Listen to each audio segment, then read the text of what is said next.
A nossa convidada de hoje é especialista em blindar mentes. Ela é psicóloga, palestrante e trabalha para elevar ainda mais o potencial de altos executivos. Ela é a Rafaela Freire.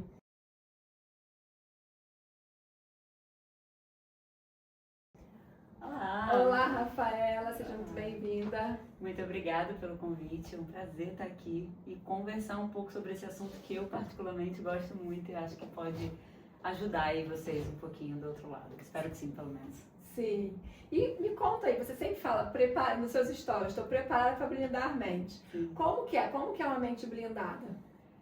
É engraçado, né? Esse termo surgiu nos meus atendimentos ali, porque o que eu observei? As pessoas, elas normalmente acham que uma mente blindada é uma mente que não tem medo, que não se sente inseguro, é uma mente que não sente ansiedade. E é justamente o contrário. Essa mente blindada é uma mente que sente tudo isso, mas ela consegue se distanciar um pouco mais e conseguir enxergar melhor as situações sem ser influenciada pelas emoções. Ou seja, suas decisões, elas passam a não ser comandadas pelas emoções. Uma mente blindada é isso, é uma mente que consegue se distanciar, é uma mente que consegue trabalhar melhor os seus recursos sem permitir que a emoção distorça mais as suas análises. O que eu observo, né, eu tenho observado ao longo desse período de trabalho junto dos executivos e empresários, é que realmente quando a gente consegue dar uma isolada na emoção, a nossa análise fica melhor, o nosso poder de decisão fica melhor. Então é esse espaço que eu falo de uma mente blindada para conseguir decidir melhor, se organizar melhor, diminuir mais os ruídos mentais e aí sim ter melhores poderes de decisão. Porque muitas vezes a nossa mente é o nosso pior inimigo até. Até que a gente, às vezes, vamos dar uma resposta, não, espera um pouco, deixa eu raciocinar, tirar a emoção para depois responder. Imagino que o alto executivo, ele tem essas decisões, vão impactar muito mais a vida de muitas pessoas, então eles precisam tirar um pouco a emoção disso. Tirar o peso, né? O peso da decisão. O peso da decisão normalmente vem da emoção, porque a emoção ela vai trazer esse vigor, vai trazer esse senso de consequências e responsabilidades e ruídos mentais. E é exatamente isso. Uma decisão não é uma decisão única, impacta uma série de pessoas que estão à volta, né? E quanto maior você está num determinado nível, mais pessoas a sua decisão afeta. Verdade. Então isso também tem um peso de responsabilidade muito grande. E você disse que você já trabalhava há muito tempo com executivos, que antes você era mais da parte do RH, e depois você começou a trabalhar atendendo. E quais são as principais dores que você sente dos altos executivos? É interessante essa pergunta porque a cada vez que eu me relaciono mais com eles dentro do ambiente clínico, eu consigo perceber que de fato o topo é muito solitário. E essa é a principal dor deles. Quando você vai crescendo, você perde as referências de quem você tem ao seu lado para te ajudar no processo de pensar sem que essas pessoas ao seu redor tenham, como é que eu posso dizer, tenham interesses. Então imagina, hoje um sócio, a família, colaboradores, todo mundo tem interesse num processo de decisão seu. E a sua decisão vai influenciar eles, então existe um interesse envolvido. E esse topo é solitário porque eles não têm com quem conversar que não tenha esses interesses. Então, uma das maiores dores que eu vejo é essa solidão de carregar processos de decisão sozinhos. E quando a gente organiza melhor a nossa mente, fica muito mais fácil tomar essas decisões, entendendo os impactos e as consequências, mas aceitando esses impactos e as consequências em todas essas esferas, né? Conseguindo isolar melhor. Eu tenho percebido que essa é uma das maiores dores dessa galera assim, que está nesse espaço hoje. Sim, o topo é solitário. E muitas vezes você não pode demonstrar a sua vulnerabilidade também ali. Exato. E as pessoas esperam muito de você. Esperam a força, né? Esperam a decisão, esperam que você tenha... que você tome sempre as melhores decisões. E isso traz um peso muito grande, realmente. E você não pode mostrar fragilidade. Porque você tem que ser ali o leão, né? Você tem que estar... O líder, ele tem que estar acima de tudo e qualquer coisa. Então, de fato, é um ambiente muito solitário. E eu sinto também que muitos desses executivos, como não pode fraquejar, ele tem que estar ali sempre firme, ele não pode ficar doente, não pode sentir nada. Mas eles também têm muita dificuldade em desligar a mente. Não, agora aqui eu saí do trabalho, agora eu estou em outro ambiente. Porque ele está sempre o tempo todo pensando no trabalho, está o tempo todo pensando nas decisões. E como que a pessoa faz para desligar, para sair daquele papel de executivo? Olha, eu tenho que responder de uma forma que bem objetiva. Não existe desligar a mente. Você não desliga sua mente. Eu gosto de falar que nós somos seres totalmente conectados. Todas as áreas da nossa vida estão conectadas com a gente. Então, a área pessoal, profissional, a gente não se divide. Nós somos seres indivisíveis. Não tem como falar, deixei o trabalho no trabalho e agora em casa sou outra pessoa. Isso não existe. A verdade é que a gente carrega, sim, esses impactos e consequências de todas as nossas áreas para todas as nossas áreas.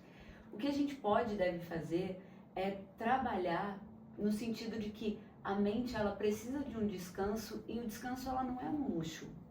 Não vem como luxo, vem como uma estratégia. Os grandes empresários, os melhores líderes que eu trabalho, eles entendem isso, entendem que o descanso é uma estratégia. E a estratégia é como que eu posso usar, quais são os ambientes que eu tenho disponível que me geram um descanso mental. Ou seja, não significa dizer que essa pessoa não vai usar a mente, ela não desligou a mente dela. Ela colocou em outra coisa, que aí faz o processo de oscilação e faz com que você consiga oxigenar melhor, ter mais clareza mental. Tem uma teoria que eu gosto muito, que é a teoria da oscilação, e o que eu percebo é que grandes líderes utilizam essa teoria. E essa teoria nada mais é do que você precisa oscilar no seu dia o uso da mente e da sua área física. Então eu gosto de falar que todos os meus clientes precisam transpirar no dia, ou seja, eles precisam fazer algum exercício físico. Por quê? Porque na medida que se você usa muito a sua mente, o exercício físico vai fazer com que você pare um pouco de usar esse lado da mente e use o do físico. E aí quando você volta com mais força, você volta com mais energia, com mais clareza mental. E isso eu vejo em grandes executivos. Por exemplo, em São Paulo a gente vê essa dinâmica acontecer muito. O horário de almoço é o horário que os grandes executivos fazem o quê? Jogam tênis, vão pra academia. É justamente esse processo. Preciso me desligar desse lado para me conectar em outro. Não desliguei a mente. Entendi. Mas faz com que isso te dê mais clareza, mais leveza no processo. E eu de fato acredito que desligar a mente é uma grande utopia. Não existe. Ela só vai ser direcionada para um lugar onde te reenergiza. É assim que eu acredito. Sim, perfeito. Eu sou super a favor de exercício físico também. Tem que começar o dia fazendo exercício físico. É bom, é bem bom.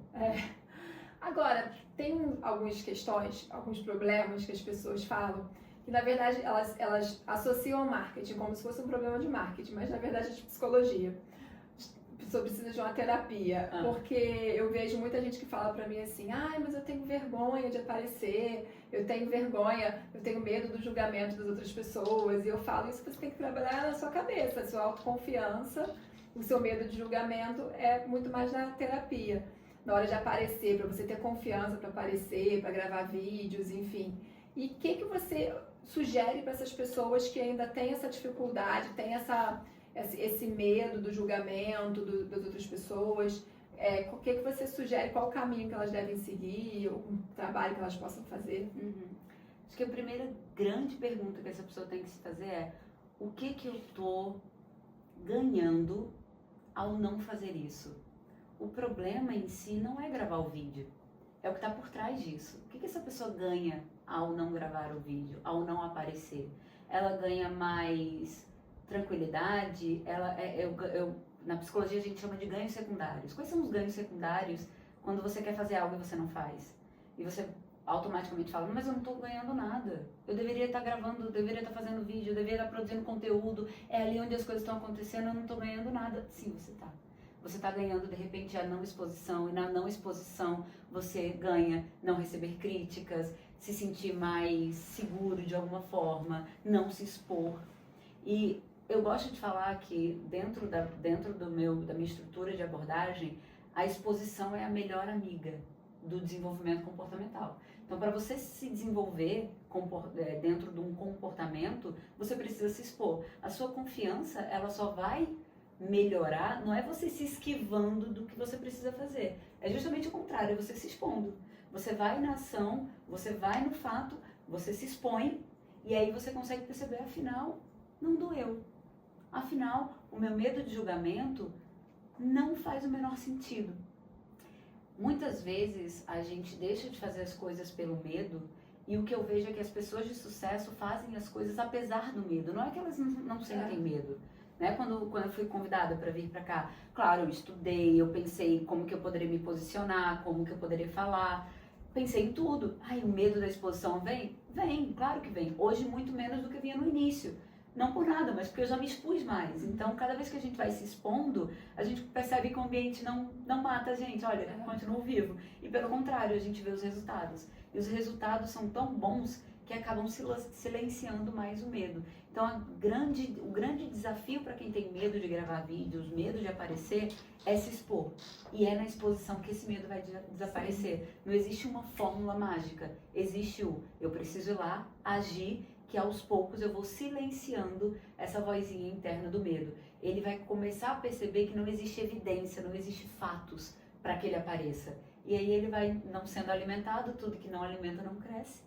Então ele vai diminuindo e a gente vai ganhando cada vez mais confiança naquilo que a gente vai se expondo.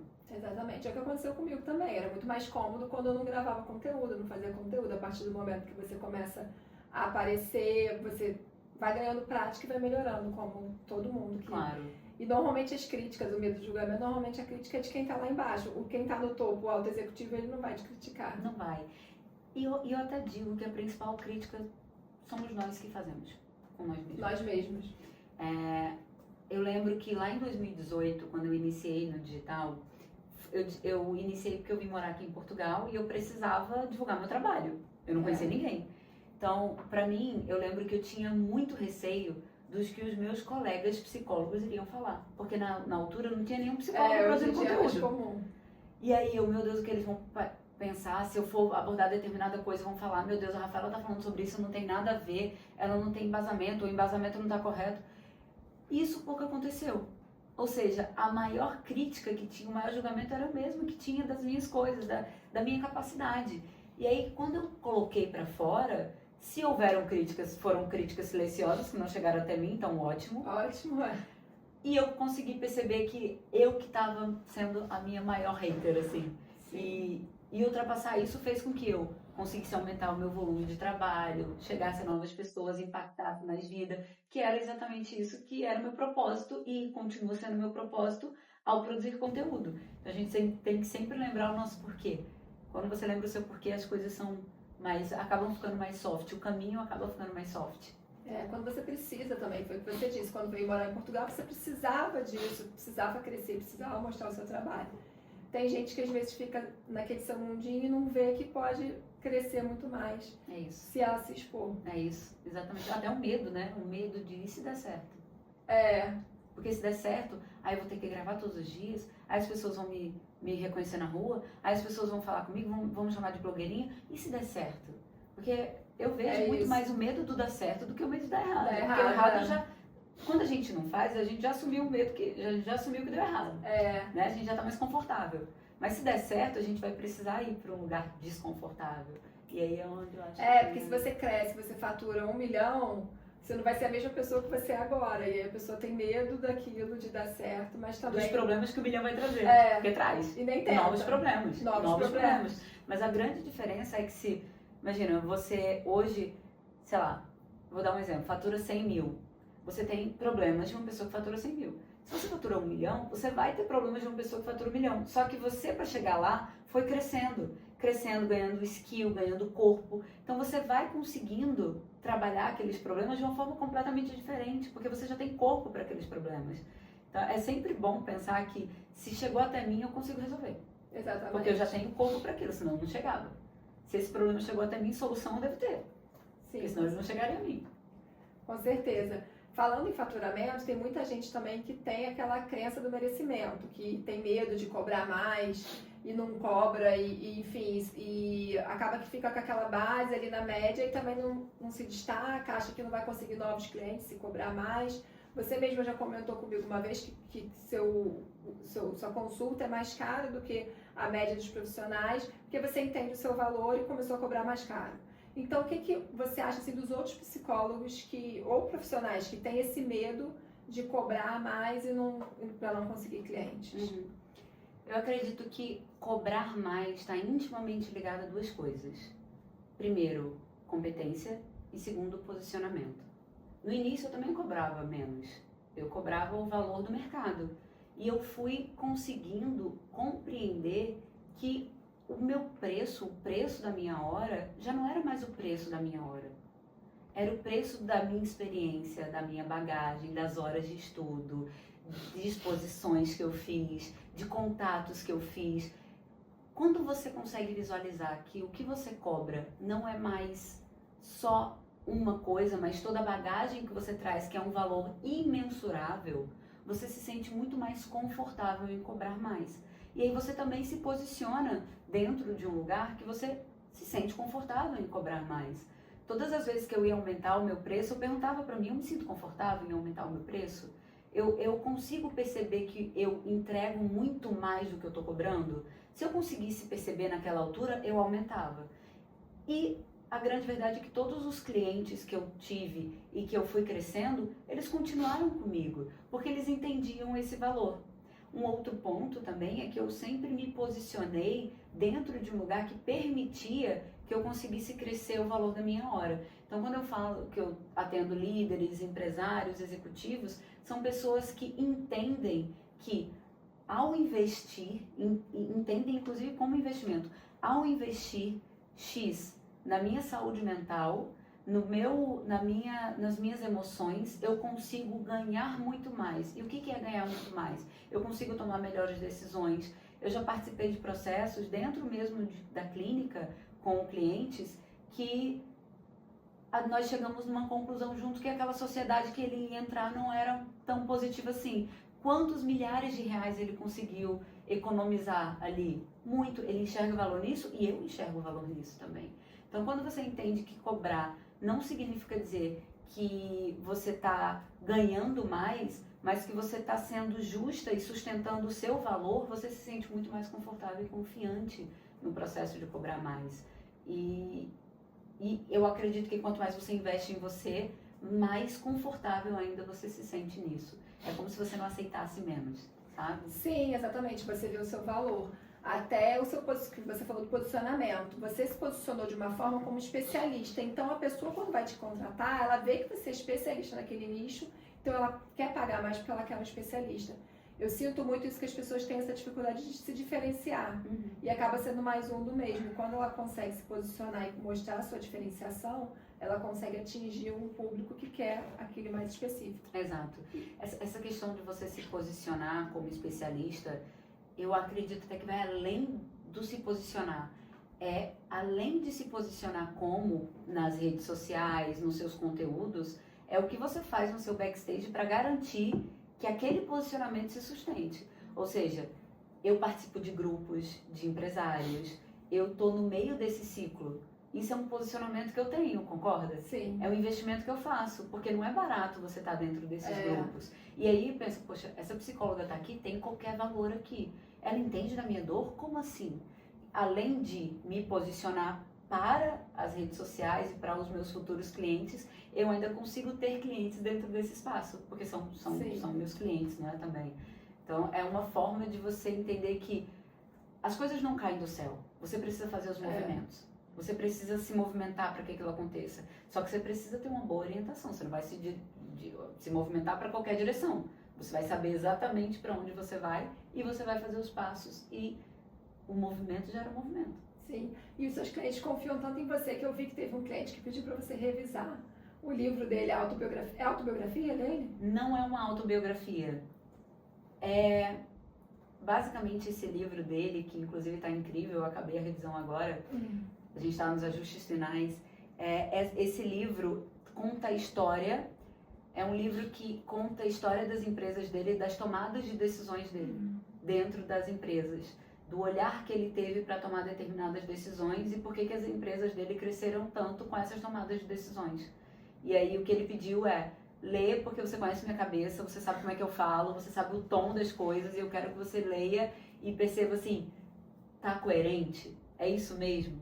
E eu achei incrível, assim, Isso é fantástico, eu me senti muito feliz, assim, honrada pelo convite, principalmente que eu pensei, cara, olha que incrível, ele percebe que eu conheço a mente dele, e eu de fato conheço. Tanto que eu fui fazendo as considerações e eu, isso aqui não soa tanto como você, isso aqui assim soa mais, e ele, você pegou, é isso, é aquilo.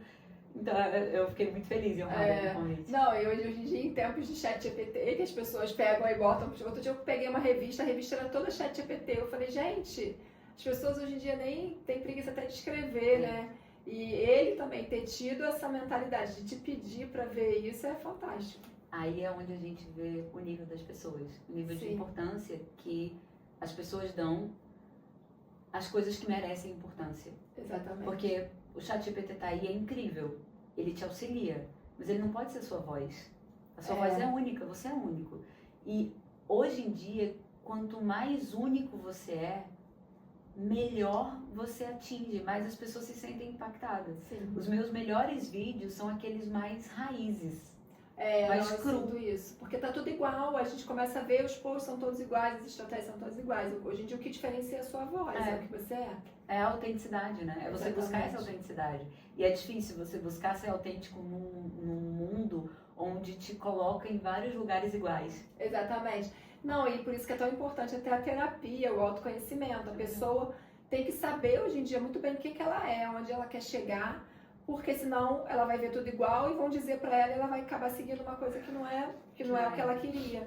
Então, hoje em dia, eu acho que ainda está mais importante essa questão do autoconhecimento, da pessoa saber realmente qual que é o diferencial dela. E isso gera mais confiança. Sim. Porque uma coisa é, eu não sou bom, o ChatGPT é. Eu não sou bom, o Cloud é. Mas espera aí, você é bom, você sabe no que você é bom, você reconhece no que você é bom, você usa essas ferramentas como auxílio, porque a grande verdade é que é um excelente auxílio para a gente trazer algumas ideias e até refinar algumas coisas, mas a voz é sua. Você precisa entender que ele só é bom porque você deu boas ferramentas para ele analisar no que você é bom, né? Mas é você. Senão você transfere e no fundo você vai acabar se sentindo vazio. Sim. Que é o grande cuidado que a gente precisa ter, inclusive hoje em dia. Que é a transferência de que quem é bom ChatGPT é o Claude, a Gemini, ok. E eu sou o quê? Eu sou um mero perguntador. Não, e às vezes não sabe nem perguntar também. Existe muito. E também tem isso. E tem gente que hoje em dia até faz terapia com as redes sociais, com o ChatGPT, e vai e pergunta. Só que não entende também que ele tá falando ali o que você quer ouvir. É isso. Você sabe que tem um cliente meu, é incrível. Ele, antes das nossas sessões, ele vai pro ChatGPT dele no projeto de terapia, que já tem tudo do que a gente fala e tal. E ele fala, olha, hoje eu vou ter sessão com a Rafa, e isso aconteceu. Me ajuda a criar os pontos pra gente tratar em sessão. Eu acho incrível, porque usa da maneira correta, sabe? Exatamente. Tá lá falando assim, olha, eu acho que isso aqui é muito bom porque ela vai conseguir esmiuçar melhor o que essa emoção quis dizer, por que ela apareceu. Não deu resposta, mas ajudou a clarificar para ele e melhorar a qualidade de sessão na percepção dele. Então ele me traz já tudo ali e a gente, ok, bate todos os pontos, consegue perceber tudo. E isso é uma boa maneira de usar a ferramenta para a terapia. Mas ele não tem condições de ser, porque ele realmente vai falar aquilo que você quer ouvir. Sim, com certeza. E você passou agora por uma transformação também na sua vida, que é a maior transformação da vida da mulher é quando se torna mãe. Verdade. Você sempre gostou muito de trabalhar, ama trabalhar até hoje, a gente sente isso, que você gosta do seu trabalho, mas quando a gente se torna mãe, as coisas mudam muito. E como é que está sendo essa nova fase? Seu filho está com 9 meses? 10 meses. 10 meses. Então, como que está agora a fase empresária, mãe? É difícil. É um desafio. É um grande desafio. Mas eu vou te falar que, assim, se teve uma coisa que a maternidade me ensinou logo no início, foi sobre a identidade importa. Eu voltei a trabalhar com 19 dias. Comecei a atender de volta aos 19 dias. Muita gente vai falar, que loucura, não era pra você ter feito isso, que sofrimento, coitada de você. E foi uma opção pessoal. É claro que essa opção ela aconteceu porque eu tinha uma rede de apoio, eu tenho uma rede de apoio familiar muito boa, que me deu total segurança para isso acontecer. Mas também porque eu reconheci a importância de voltar para o meu papel. Eu assumi uma nova função, que é a função de ser mãe, mas existe a função mulher, empresária, psicóloga, que precisava também estar junto, senão eu ia começar a desassociar muito e aquilo ia me fazer mal. Eu já entendia que a identidade para mim, minha identidade é essa construção toda. Todas essas funções, elas coexistem. Eu amo ser mãe. Tenho aprendido todos os dias a ser mãe do Bernardo, mas eu também sou mulher, também sou psicóloga, também sou empresária. E essas profissões, essas áreas, elas coexistem, elas não são separadas. Entender isso me ajudou muito a conseguir colocar as coisas em seus determinados lugares. E, claro, existe o desafio. Na vida, eu não acredito em equilíbrio. De fato, é uma coisa que passa longe para mim. Eu acredito muito mais em harmonia. Vai ter momentos da minha vida onde a maternidade vai pedir mais. E pediu. No início, eu quase que era 100% aquilo. Tinha 10% para os meus clientes ali, que eu voltei atendendo 2 clientes. Foi bem gradativo. Mas, em algum momento, o trabalho vai pedir mais tempo. A família vai pedir mais tempo. O marido vai pedir mais tempo. E a gente vai precisar jogar no jogo da harmonia. Eu entendi isso e isso trouxe muito mais leveza ao meu processo. Entre gerir o profissional, gerir a maternidade, gerir essas outras áreas que eram tão importantes para mim.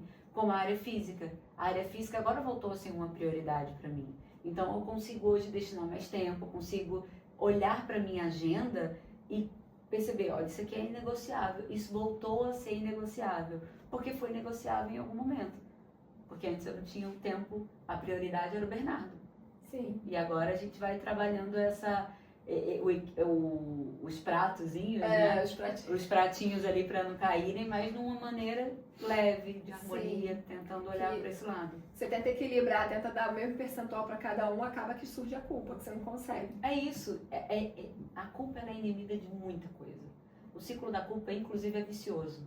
Quando a gente começa a se culpar, a gente começa a produzir comportamentos para continuar mantendo aquele sentimento de culpa. O nosso cérebro é maroto nesse sentido. Ele encontra uma coisa e ele vai ali mais vezes, até a gente quebrar esse ciclo. Então, o que eu busco? Não me sentir culpada. Por quê? Porque eu entendo que é uma prioridade agora, não significa dizer que o Bernardo não é uma prioridade, mas que agora o trabalho voltou a ser. Por quê? Porque para mim faz parte da minha identidade. E hoje ele está com 10 meses, ele já tem uma estrutura muito diferente de quando era recém-nascido. Né? Já sustenta a cabeça, já engatinha, já faz uma série de coisas. Depois que faz um ano, a vida melhora muito. Olha, estamos lá, estamos quase lá, graças a Deus. É a minha teoria, eu acho. Não só a tua teoria, foi a tua prática também. A minha prática. Eu achei que depois que fez um ano, nossa, melhorou muito. Estamos aí, 2 meses. Depois você me conta. É isso. Ô, Rafaela, foi ótimo, adorei a nossa conversa. E eu quero que você conte aqui para as pessoas como elas podem te encontrar. Bom, basicamente vocês conseguem me encontrar no meu Instagram, Rafaela M. Freire. Eu posto conteúdo, estou sempre ali nos stories, aparecendo, mostrando um pouquinho dos meus backstage, da minha vida pessoal um pouco também. Eu acredito que é muito isso, a nossa vida pessoal, ela reforça os nossos valores, mostra, né, os nossos valores, os nossos posicionamentos. Então, pode me encontrar no meu Instagram. E vai ser um prazer conversar, se houver dentro do que a gente conversou aqui, alguma dúvida, algo que eu possa acrescentar na sua vida, me chame em direct que a gente conversa, a gente bate um papo, vai ser um prazer. Sim, e a Rafaela mora no Porto, mas atende online. Sim, eu atendo online. De qualquer lugar ela está disponível. De qualquer lugar do mundo. Sim, olha, obrigada. Eu que agradeço, olha, um brinde boa. Então, gente, até a próxima, até o próximo episódio. Foi muito bom conversar com a Rafaela, acho que ela ajudou todos nós aqui. E assinem o canal, sigam a nossa página no Instagram e nos vemos em breve. É isso aí.